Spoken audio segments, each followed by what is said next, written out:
마태복음 26장에서 보겠습니다. 마태복음 26장 30절로 35절 말씀을 봉독하겠어요.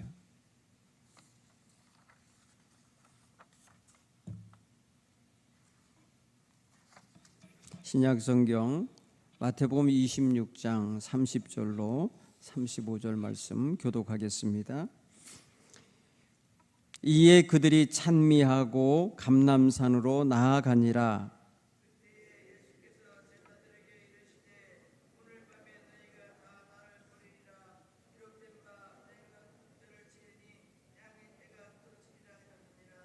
그러나 내가 살아난 후에 너희보다 먼저 갈릴리로 가리라.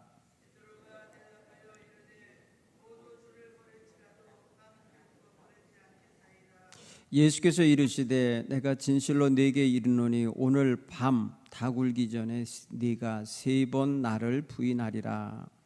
베드로가 이르되 내가 주와 함께 죽을지언정 주를 부인하지 않겠나이다 하고 그 모든 제자도 그와 같이 말하니라. 아멘. 할렐루야. 오늘 이 아침에는 사순절 36번째 날입니다. 이제 5일이 지나면은 부활절이 오는데 우리 남은 시간 동안에 주님의 십자가의 은총을 더 깊이 생각하시고 의지하며 기도하시는 그런 우리 귀한 성도님들 되시기를 바랍니다. 오늘 성경 본문의 말씀을 읽으면서 여러분들은 이미 다 이 베드로의 이야기를 아실 거예요. 예수님께서 예고하시는 말씀에 베드로가 어떻게 반응하는지 말씀을 들었어요. 우리는 이것을 호언장담하는 베드로라고 제목을 붙여도 될 거예요. 호언장담한다. 우리는 보통 말을 앞세우는 사람들을 보게 됩니다. 정말 진실로 어떤 일을 하는 사람은 말보다는 행동이 따르거든요. 그런데 행동보다는 말을 앞세우면서 말로 한몫하는 사람들이 다 있어요. 어떤 경우는 말만 하는 사람이 있어요. 자기의 삶은 일체 거기에 참여하지 않고 말만 하는 사람, 바리새인 같은 사람들이. 예수님께서 그 말만 하는 사람들을 책망하신 적이 있어요. 너희는 백성들에게 무거운 짐을 지게 하면서 너희는 손가락 하나 그 짐에 손을 안 댄다고 하시면서 꾸짖은 적이 있으시거든요. 그러니까 뭐냐면 율법 교사들은 말은 하는데 그렇게 안 살았다 이 소리예요. 오늘 우리는 주님 안에서 말만 앞세우며 사는 성도가 아니라 삶으로 응답하는 성도가 되기를 그 간절히 소원하면서 하나님 앞에 날마다 자신의 삶을 돌아보는 그런 신앙 자세를 갖게 되기를 바랍니다. 예수님은 특별히 자신의 삶 전체를 가지고 제자들을 이끄시며 가르치시며 그들 앞에 본을 보이시며 사셨어요. 그리고 제자들의 삶이 주님을 닮아가는 삶이 되기를 내심 기대하시면서 사셨어요. 그래서 때로는 실망할 때는 너희가 어찌하여 믿음이 없느냐, 언제까지 내가 너희와 함께 하겠느냐 이러시면서 그 안타까움을 그렇게 애둘러서 표현하신 적이 있으세요. 그것은 뭐냐면 예수님의 기대치에 미치지 못할 때 와지는 예수님의 마음이에요. 만약에 예수님이 아주 거친 성품이었다면 굉장히 아마 꾸짖었을 거예요. 그런데 온유하고 겸손하신 주님은 자신에게 와서 배우라고 하시면서 자신을 보면서 느끼게 하고 깨닫게 하시는 그런 모습을 보이셨어요. 오늘 베드로에게 특별히 예수님께서 주목하시고 말씀하십니다. 그는 베드로 자신이 말을 걸어왔기 때문에 더 예수님이 초점을 맞춰서 말씀하신 거예요. 만약에 베드로가 아니라 다른 제자가 말을 걸어서 예수님의 말에 말대답을 하고서 들어왔다면 그 사람에 대한 이야기를 하셨겠죠. 그런데 오늘 본문의 말씀은 너희가 오늘 밤 다 나를 버리리라 라고 말한 말에 가장 먼저 말로 대답하면서 거기에 반응한 사람이 베드로여서 베드로에 대하여 말을 하시는 거지요. 사실 우리는 입장 바꿔서 생각해 보면 거기서 내가 그 말을 들었다, 내가 그 제자 중에 한 사람이다. 그런데 예수님이 그날 우리에게 이렇게 불편한 말을 하셨다. 그리고 이렇게 실망스러운 말씀을 하고 계시다라고 할 때 어떻게 반응하겠습니까? 신중하지 못하면 바로 베드로처럼 말을 쓸 거예요. 자기 돌아보는 마음이 없고 자기의 약점과 자기의 부족함을 못 보는 사람이면 얼른 베드로처럼 반응했을 거예요. 무슨 소리냐고, 우리 모두가 다 버릴지라도 저는 안 버려요, 저는 안 버릴 거예요 하면서 호언장담하는 위치에 설 수 있어요. 우리는 다 그럴 수 있어요. 왜? 예수님께서 말씀하셨을 때는 이미 제자들의 모든 걸 알고 계신 거, 앞으로 되어질 일을 다 알고 계셔요. 오늘 성경 본문의 말씀도 예수님이 이걸 그냥 근거 없이 말씀하신 게 아니라 예언자 에레미야의 말씀을 가지고, 지금 스가랴의 말씀을 가지고 말하는 거예요. 스가랴 13장 7절에 내가 목자를 치리니 양떼가 다 흩어지리라 라고 하신 말씀을 이루려고 하신다는 거예요. 오늘 밤 그러니까 하나님이 예언자 스가랴를 통하여 하셨던 말씀을 이루실 날인 거예요. 그거는 예수님 자신이 지금 알고 계신 거예요. 하나님이 하시는 일들을 지금 오늘 밤에 이런 일이 있을 거다라는 걸 표현해서 정말 정확하게 그날을 지목하신 거예요. 언젠가 너희가 나를 버릴 거다, 이게 아니에요. 아주 구체적인 날이에요. 오늘 밤이라는 거예요. 오늘 밤. 오늘이라고도 아니에요. 밤이라고 했기 때문에 지금 저녁을 먹고 나오는 시간이거든요. 그럼 지금인 거예요. 지금. 그렇지 않습니까? 오늘 밤 너희가 나를 버리리라 하신 그 시간은 예수님이 제자들과 유월절 식사를 하시고 나오는 밤이에요. 지금 노숙을 하시기 위해서 지금 감람산으로 가고 계신 상황에서 하신 말씀이에요. 그렇게 보면은 긴 시간이 남아있는 게 아닌 거였어요. 뭐 여유 있게 자기를 점검하고 자기를 이렇게 바로 챙기고 할 수 있는 여지가 없는 그날 그 밤인 거예요. 그런 면에서 생각하면 굉장히 임박한 시간에 대한 건데, 그거에 대한 소리를 듣자 베드로는 깜짝 놀라면서 무슨 소리냐, 모두가 다 주를 버릴지라도, 모두가 주로 인하여 실족하여 넘어질지라도 저는 안 넘어지겠습니다, 저는 버리지 않겠습니다, 이런 표현이거든요. 여기 이 단어가 그런 의미가 담겨 있어요. 여러분, 버리다라는 스칸달리조라고 하는 헬라어는 죄를 범하다 이런 의미도 있고, 실족하여 넘어지다라는 것도 있고요, 배척하다, 배척한다는 거 있잖아요. 이렇게 배척하여 밀어내는 거, 이 배척하다라는 의미가 있는데, 모두가 다 그럴지라도 저는 그러지 않겠습니다, 실족하여 넘어지지 않겠습니다 라고 말을 했다는 거죠. 여러분, 예수님이 우리를 실족시키십니까? 한번 생각해 보세요. 예수님이 상처를 줘가지고 교회 떠나는 사람들은 전 못 봤어요. 보통 상처를 받았다든지 누구한테 실족을 당했다든지 뭐 다 사람인 거예요. 그렇죠? 함께 어울려 살던 성도예요. 교우들이었어요. 그런 걸 생각해 보면은 예수님이 실족하여 넘어지게 할 분은 아닌 거예요. 어떠한 상황, 어떠한 조건이 자기의 기대하던 조건과 안 맞고 자기의 기대했던 것과 빗나가 있을 때에 와지는 실망함 있을 수 있어요. 교회 다니면은 마음이 평안하고 즐겁고 행복하고 건강하고 형통할 거라고 생각했는데 그러질 않고 환난이 있고 괴로움이 있으니까 이 상황이 나한테 안 맞아. 이래갖고 정말 믿음의 길에 대한 본질을 맛보기도 전에 떠나는 이들은 있어요. 그는 애초에 그리스도인이 아니었던 거예요. 애초에 그리스도를 만나지 못한 사람인 거예요. 애초에 그는 교회에 그냥 등록하여 다니는 교인이었을 뿐이지 그리스도의 사람이 아니었던 거죠. 그런데 그리스도의 사람은 그러지 않습니다. 그런 상황과 조건에 자기의 만족이 이루어지지 않는다고 그래갖고 그냥 동지고 배척하고 예수님을 대적하면서 나가진 않아요. 왜? 예수의 사람은 다르기 때문에요.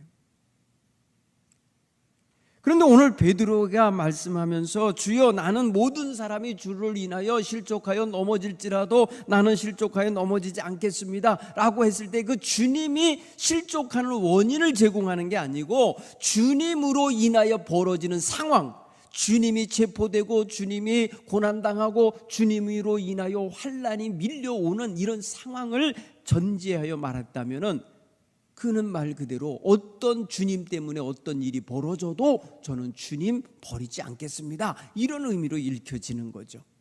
네. 사실 여러분, 주님 때문에 와지는 환난 있죠. 네. 여러분, 예수 믿는다는 것 때문에 환난 당한 순교자들이 얼마나 많이 있습니까?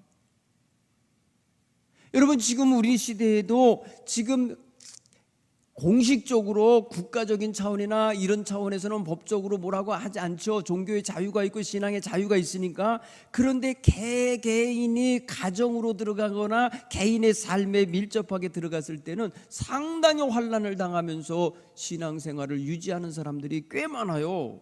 아직도 집안 분위기 때문에, 그 우상 숭배의 분위기 내지는 불신자의 어떤 모습 내지는 기독교에 대한 반대하는 이런 분위기가 강한 집안에서는 환난을 당하죠. 힘들죠.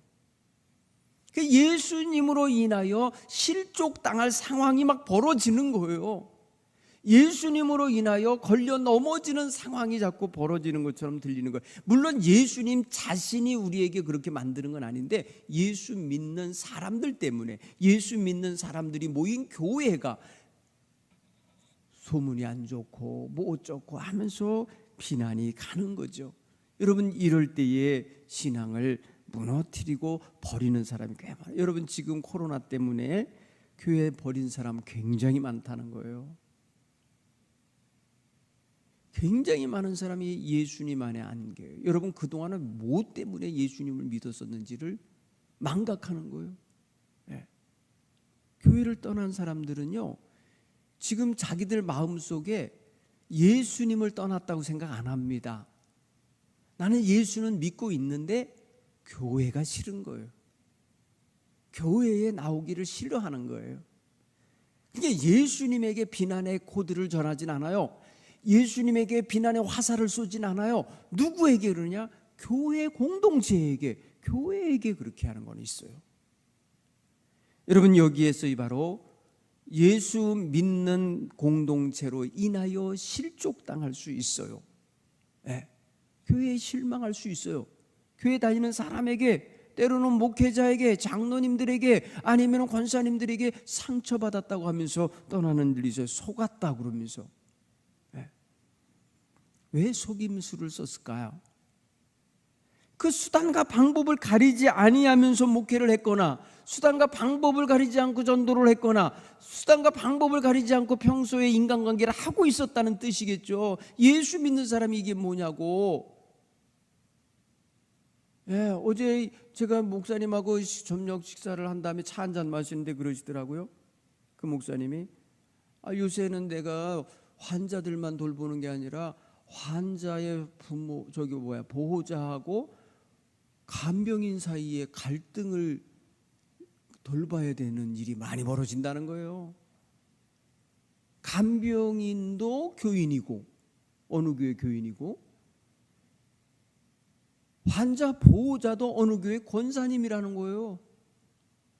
그런데 그 환자가 선망증이 있는 사람인 거예요. 조현증하고. 그러니까 뭐냐면 일종의 정신병인 거예요. 정신병을 갖고 있는 분이 말하는 걸 고지고대로 믿는 거예요. 그래서 간병인이 자기를 때렸다, 자기를 뭐 어떻게 아프게 했다, 이런 식으로 말하니까 이 며칠 만에 한 번씩 면회 오는 이 보호자가, 간병인이 대충 그냥 환자 힘들게 하고 있는 걸로 그냥 하는 거예요. 그러니까 너무 힘들다는 거예요. 근데 다 권사님 집사님이라는 거예요. 싸울 때 보니까. 아니, 그러니까 그 병실 안에서 뭐가 되겠어요? 예수 믿는 사람들이 어떻게 저 모양이냐 그러죠. 네. 권사님이 저래? 아니, 집사라는 사람이 저래? 뭐 과장로라는 사람이 저래? 뭐 이런다는 거 아니에요 지금. 그러니까 너무 힘든 현장들을 만들어내는 거예요. 이게 결국 뭐예요? 말로만 그리스도인이었던 거예요. 그러니까 삶이 그리스도인이 아닌 거예요. 사랑하는 성도 여러분, 삶이 주를 따르는, 삶이 온전히 주님의 말씀과 가르침과 십자가의 정신에 응답하는 그런 삶이 되기를 간절히 축원합니다. 지난주에 제가 어디를 다녀오는데 전화에 한 성도님이 전화했어요. 목사님 힘내세요.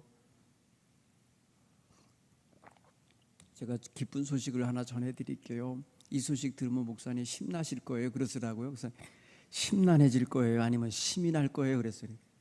힘이 나실 거라고. 무슨 소리예요? 그랬더니 어느 성도님이 자기가 말 한마디만 이렇게 말하면 보험회사에서 이만큼 돈이 나오는 거고, 말을 이렇게 말하면 한 푼도 안 나온대. 여러분, 그런 게 있어요? 보험사의 어떤 약관 속에 어떻게 해갖고 다쳤다, 아니면 어떻게 해서 아프다라고 말하면 말 한마디에 의해서 보상이 나오는 게 있고 안 나오게 있는가 봐요. 근데 돈이 나오게 하려면 거짓말을 해야 되는 거예요. 말을 하나를 살짝 바꿔야 되는 거래. 유혹인 거예요. 하루에 그러면 7만 원인가 8만 원 이번 무슨 수당이 나온대. 그래서 한 뭐 20여 일 했기 때문에 한 150만 원 이상 가까이 돈을 받고 나올 수가 있는 조건이 하나 있었나 봐요. 그런데 하나님 앞에서 제가 그럴 수가 없었다는 거예요. 말을 바꿀 수가 없었다는 거예요. 그래서 하나님의 말씀대로 하나님의 백성답게 살려고 하는 것을 택했다는 거예요. 잘했죠?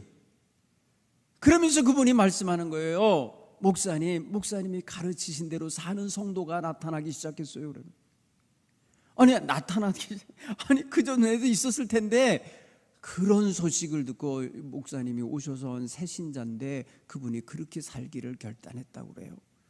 유혹을 이겼답니다. 말씀으로 사는 법을 배웠답니다. 그래서 제가 그랬어요. 정말 할렐루야, 힘납니다. 너무너무 기분 좋습니다. 제가 그랬어요. 사랑하는 성도 여러분, 하나님의 말씀대로 자기 삶을 고치고 회개하고 바르게 살려고 하는 성도는 그게 연속성이 있어야 돼요. 그렇죠? 이어져 가야 돼요. 오늘 하루만이 아니에요. 그 어떤 한 건의 사건, 한 건의 일에서만 그러는 게 아니에요. 늘 그렇게 살아가야 되는 거예요. 그렇죠? 그러다 보니까 실수할 때도 있고 허물이 있을 때 있어요. 그럴 때마다 뭐 하는 거예요? 회개하는 거예요. 시인하는 거예요. 그러면서 바꾸고 또 고치고 또 이렇게 하면서 성숙해 가야 되는 거죠. 여러분, 그런데 그러질 않고 자꾸 이기적으로 행동하고 이러다 보니까 교회에서는 그분이 직함은 높아져 가는데 생활은 안 따라가니까, 아니 권사님이 저래, 뭐 장로님이 저래, 이런 말 나오는 거가 되는 거예요. 여러분, 그 사람이 예수 안 믿는 사람이면 그런 소리 하겠어요?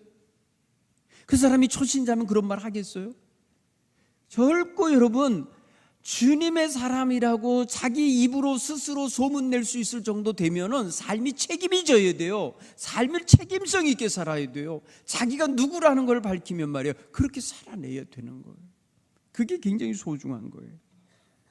여러분, 베드로가 지금 자기 최면도 있고 자기가 지금 예수님 따랐던 수제자로서 여지껏 말이 제자들 앞에서 앞잡이 노릇을 해가면서 살았는데 모두가 다 버릴 거라고 하니까 그 모두 속에 자기도 들어가는 게 굉장히 불편했던 거예요. 모두 속에, 너희가 오늘 밤 모두 나를 버리라 할 때 자기도 거기 모두라고 하는 단어 속에 들어가 버리니까 자기는 거기서 빼내고 싶고 자기는 그들과 구별하고 싶고 자기는 거기서 뭔가 다르다는 걸 보여주려니까 자기가 나서서 말한 거예요. 모두가 다 버릴지라도 저는 주님과 함께 죽는 데라도 같이 가겠다는 거잖아요. 죽을지언정, 모든 사람이 버릴지언정, 뭐 죽는 한이 있을지언정 2중 3중으로 강조하면서 나는 주님을 버리지 않겠습니다. 주님 때문에 실족하지 않겠습니다 라고 말한 거잖아요.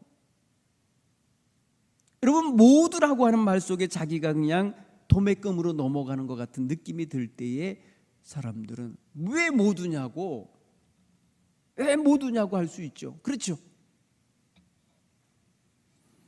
여러분, 주님께서는 우리 모두를 보실 때에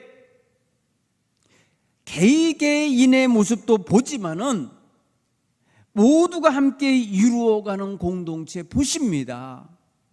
내가 관여하고 있는, 내가 소속되어 있는 가정도 보고, 내가 소속되어 있는 교회도 보고, 내가 살아가고 있는 사회도 보고 계시지 않겠냐는 거예요. 그 속에 들어있는 내가 과연 주님을 버리는 태도로 살고 있는가? 주님으로 인하여 실족하여 넘어지는 태도를 갖고 있는가? 주님을 외면하면서 배척하는 태도를 갖고 있는가? 이런 거를 돌아볼 때에 우리 자신이 점검이 되지 않겠냐는 거예요. 오늘 성경 본문의 말씀은 무엇에 의하여 버리는 일이 벌어지는 걸 말하기 때문에 이거는 수동태로 쓰여 있어요. 수동태라는 건 능동태하고 달라요. 내가 그냥 버리는 거하고 버리도록 만들어지는 거하고 다른 거예요. 그렇죠? 그거는 바깥으로부터 외적인 요인이 들어온다는 거예요. 외적인 요인이 자극을 하고 어떤 동기가 바깥으로부터 내게 부여되어 들어오기 때문에 거기에 내가 반응한 게 수동태의 모습은 아니고, 오늘 본문의 말씀은 수동태로 쓰여 있어요. 그 무슨 소리냐면 자기 스스로 마음에 내가 작정하고 주님을 내가 배신해야지, 주님을 내가 버려야지 이렇게 생각하고 있다가 되는 게 아니고 어떠한 자극에 의하여 어떠한 외적인 조건에 의하여 그렇게 만들어져 가는 거예요. 여러분, 우리는 환경에 영향을 받아요. 우리는 바깥 조건에 영향을 받아요. 내가 무슨 말을 들었느냐에 따라서 어떻게 반응하냐가 나와요. 그래서 상황이 벌어진 게 더 중요한 게 아니라 그 상황에 대한 내 반응이 더 중요한 거예요. 그래서 오늘 저와 여러분의 마음속에 모두가 다 주님을 버릴지라도 저는 주님을 버리지 않겠나이다 라고 말하는 것이 베드로의 진심일 수 있는 거예요. 정말 진심인 거예요. 네, 정말 그러고 싶어. 현실이 어떻게 펼쳐질지 베드로는 다 알지 못해요. 여기서 목자를 치리니 양떼가 다 흩어지리라 하셨던 그 예언의 말씀이 자기들에게 어떻게 지금 이루어지고 현장에서 펼쳐질 건지 자기들은 다 몰라요. 그런데 지금 마음속에 나는 주님 버릴 생각 없는데, 나 주님 때문에 나 지금 배신하고 도망칠 생각 없는데, 그런데 주님이 지금 말씀하시네. 그러니까 거기서 얼른 지금 나 그런 상태 아니니까, 나 그런 마음 없으니까, 그런 마음 품지 않았으니까 그런 말할 수 있는 거예요. 그렇죠? 얼마든지 이해가 되죠. 그런데 상황이 벌어졌을 때에 그 말처럼 행동하지 못했기 때문에 그가 닭울음 소리를 듣고 통곡하면서 내가 정말 나를 몰랐구나, 내가 호언장담했었구나, 내가 나를 너무 과신했구나, 내가 너무 나를 너무 확신에 세웠구나 라는 걸 반성했겠죠. 여러분, 훗날 이거에 대해서 그가 얘기했으니까 성경에 기록되지, 이런 이야기를 말입니다 자기 스스로 마음에 품고 있으면 어떻게 성경에 기록이 됐겠어요? 자기가 말입니다 닭 우는 소리 듣고 나서 주님의 말씀이 기억났고 그래서 나가서 막 울었다는 이야기 누가 봤기를 했어요? 누가 뭐 그거를 기록을 옆에서 쫓아가면서 신문기자처럼 하게 했어요? 그거 아니었단 말이에요. 그런데 자기가 성도들 앞에서 이야기한 거예요. 간증을 한 거예요. 자기 부끄러웠던 순간이 있었음을 간증했기 때문에 이 말이 나온 거예요. 그렇죠? 그러니까 우리는 주님의 말씀과 함께 그 말씀에 자기가 호언장담했던 것과 호언장담이 이루어지지 않고 정말 주님 말씀대로 이루어졌다는 이야기를 쫙 연결하면 그날 밤에 있었던 이야기가 자기 자신에게서 벌어진 이야기가 그대로 간증이 되는 거예요. 여러분, 제자들 모두도 그렇게 말했다 그랬잖아요. 오늘 마지막 구절에 보니까 모든 제자도 그와 같이 말하니라, 그와 같이 말하니라 그랬잖아요. 그러면 사실 베드로만 말한 거 아니에요. 그렇죠? 모두가 다 주를 버릴지라도 저는 주를 버리지 않겠습니다를 모든 제자가 다 그랬다는 거예요. 그런데 모든 제자가 다 주님 버리고 도망쳤잖아요. 그런데 어느 누구도 나중에 간증하면서 내가 그렇게 예수님한테 호언장담해놓고 난 다음에 내가 배신했다 라는 말을 안 한 거잖아요. 그런데 베드로는 말했기 때문에 베드로 이야기가 성경에는 아예 그의 고유명사 베드로라고 써가면서 이야기가 기록된 거죠. 사실은 12명이 다 그런 거 아니에요? 오늘 그런 면에서 예수님이 너희가 모두 다 나를 버리리라 하신 말씀이 그대로 이루어진 거예요. 사랑하는 성도 여러분, 여기 모두 다라고 하는 말 속에 내가 들어가는 거에 불편해하지 말고 돌아보는 자세가 있어야 돼요. 나는 정말 어떤 순간에 무너지는가? 나는 어떤 순간에 불편한 마음을 갖는가? 나는 어떤 순간에 주님의 제자답지 못하게 무너지고 있는가를 보시면 알아요. 자기 의와 자기의 그동안의 믿음 생활에 어떠한 정말 자신감 있게 정말 남에게 부끄럽지 않게 신앙생활 해왔는데 그것이 그냥 도매금에 넘어가듯이 말이에요. 다 형편없어, 다 잘못됐어, 이렇게 말한다고 할 때 얼마나 억울하겠어요. 그렇지 않습니까? 지금까지 된 거 다 잘못된 거야, 이렇게 말해버리면요, 그 사람의 지금까지 믿음 생활이 뭐가 되는 거예요? 완전히 무시당하는 것 같고 완전히 말입니다, 뭐랄까요? 거부당하는 느낌 들지 않겠어요? 여러분, 제자들인 지금요, 자기 변호하고 싶은 거예요. 자기 변호해야만 해요. 나는 그러고 싶지 않아요, 그러지 않을 거예요 라고 지금 말하는 거예요. 지금 잠시 후에 벌어질, 몇 시간 후에 벌어질 상황을 이들은 전혀 인식 못하고 있는 거라 이렇게 말할 수 있는 건 당연하다고 봐져요. 근데 자기 약함을 못 보는 거예요. 자기 약함을 못 보고 있는 거예요. 예수님이 보고 계신 거를 우리 자신이 못 보고 있는 거예요. 그러니까 이 다른 말로 말하면 예수님이 우리가 아는 것보다 더 잘 아시는 거예요. 이게 느껴지십니까? 예수님이 나를 더 잘 아시는 거예요. 예수님이 우리의 모습을 너무너무 잘 아시고 계신 거예요. 우리의 약함을 아시는 거예요. 우리의 연약함을 아시는 거예요. 무엇 때문에 무너질지도 알고 계신 거예요. 그렇기 때문에 우리가 매 순간마다 주님 앞에 기도할 때에 주님, 내가 나를 잘 모릅니다. 내가 나를 모릅니다. 그러니 하나님, 나를 돌보아 주세요 하며 전적으로 주님에게 의탁하는 이런 기도를 해야만 할 줄 믿습니다. 여러분, 사순절기에 가져야 할 신앙의 자세가 바로 이런 거예요. 여러분, 베드로를 비난하는 시간을 갖자는 게 아니에요. 베드로나 다른 제자들의 실패를 보면서 부끄러워하자는 게 아니에요. 그것을 반면교사 삼아서, 거울 삼아서 자기를 몰아보는 그런 신앙의 시간을 가지면 그게 바로 너무 귀한 사순절의 신앙 자세가 되는 거예요. 오늘 주님 앞에 그런 마음을 가지고 나의 약함을 시인하고 인정하면서 주님이 나를 돌봐주시고 인도하실 때에 내가 온전할 수 있음을 고백하는 이런 신앙의 자세로 나아가야 될 줄 믿습니다. 그래서 여기서 우리가 가져야 할 신앙 자세가 뭐냐?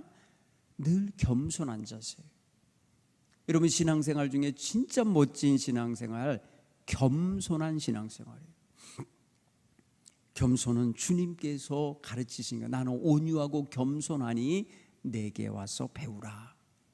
주님께서 말씀하신 주님의 성품, 주님의 기질, 주님의 신앙 자세, 주님이 하나님 앞에서나 사람 앞에 서는 모습이 바로 이런 거예요. 자기 자신을 작게 여기고 부족하게 보고 자신의 결핍됨이 무언지를 아는 사람이 성숙한 사람이 되듯이, 오늘 우리 신앙인들이 주님 안에서 자신의 정말 연약한 점이 무엇이고 주님 앞에 정말 내가 십자가의 은총이 왜 필요한지를 깨닫고 있어야 그는 강한 성도가 되는 줄 믿습니다. 사탄의 유혹과 어떠한 계교 앞에서도 무너지지 아니할 수 있는, 실족하지 아니할 수 있는 든든히 서 있는 신앙인이 될 줄로 믿습니다. 여기서 여러분 항상 경계해야 되는 게 뭐냐면 자기 과신, 자기를 과하게 믿는 거 있잖아요. 자기 자신에 대한 과신하는 마음, 이거를 항상 경계하셔야 돼요. 겸손한 사람은 자기 과신하지 않습니다. 겸손한 성숙한 영성을 가진 사람은 결코 자기를 높이거나 강하게 세우거나 자기 자신을 정말 다 됐다, 완수됐다, 완성품이다 이렇게 여기지 않아요. 겸손한 사람은 자기를 볼 줄 알기 때문에 약함을 알아요. 그러므로 자기 힘을 과시하려 하지 않습니다.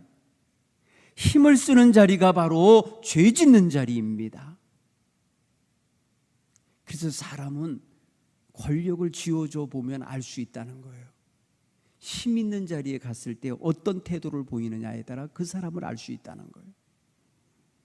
그런 면에서 생각할 때에 오늘 우리는 주님 안에서 우리 자신을 정확하게 보고 정말 주님 안에서 다른 사람처럼 어떻게 하느냐, 다른 사람에게 비교할 게 아니라 자기 자신을 주님 앞에 바로 세우고 바로 점검하고 바로 깨닫는 이런 자기 인식의 폭이 넓어져야 되고 깊어져야 될 줄 믿습니다.